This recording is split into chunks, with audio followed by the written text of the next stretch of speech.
adipose tissue is a specialized connective tissue consisting of lipid rich cells. দেখো এই লাইনটা, lipid rich sell, অর্থাৎ প্রত্যেকটা যে সেল আমরা এখানে দেখছি সেই সেলগুলো কিন্তু লিপিড ফিল্ড হয়ে থাকে।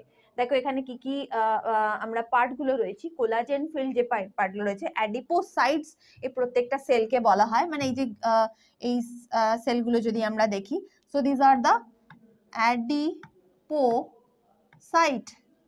অ্যাডিপোসাইট সেল, CYTE, অ্যাডিপোসাইট সেলস গুলো মধ্যে যে মেটেরিয়ালস গুলো আমরা পাই সেগুলোর মধ্যে যেমন থাকে হচ্ছে লিপিড ড্রপলেট হিসেবে থাকে, এবং সেখানকার মধ্যে আরো কিছু যেমন কিছুটা সাইটোপ্লাজম থাকছে, নিউক্লিয়াস থাকছে, যেগুলো সেলের যা যা জিনিসপত্র সে সমস্তগুলো থাকে।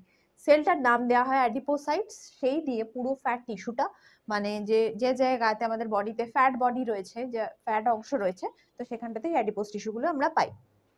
As it comprises about 20 to 25% total body weight in a healthy individual, ঠিক আছে, হেলদি ইন্ডিভিজুয়ালের কথা বলা হয়েছে তার কারণ হচ্ছে নর্মাল আমাদের যে বডি ওয়েট সেই অনুযায়ী ফ্যাটের পরিমাণটা যদি ইকুয়ালিটি থাকে তো তাদেরকে আমরা হেলদি বলছি। এক্সেসিভ ফ্যাট অথবা লোয়ার ফ্যাট সেগুলো কিন্তু আবার আলাদা মেজারমেন্ট হয় এবং অন্যভাবে ক্যালকুলেটেড হয়। তো সেক্ষেত্রে এই অ্যাডিপোজ টিস্যুর একটা বিশাল ভূমিকা রয় এবং এরা এনার্জি স্টোর করে রাখে ফর দ্য ফিউচার ইউজ। এছাড়াও যেটা থাকে বডি ইনসুলেশনস এবং আদার্স অনেক রকমের কাজ সে সমস্তগুলো করে। প্লাস দুটো সিস্টেমের মধ্যে যে ফ্রিকশন হয়, ফ্রিকশনটাকে বাঁচানোর জন্য কিন্তু এই অ্যাডিপোজ টিস্যুর একটা বিশাল গুরুত্ব রয়েছে।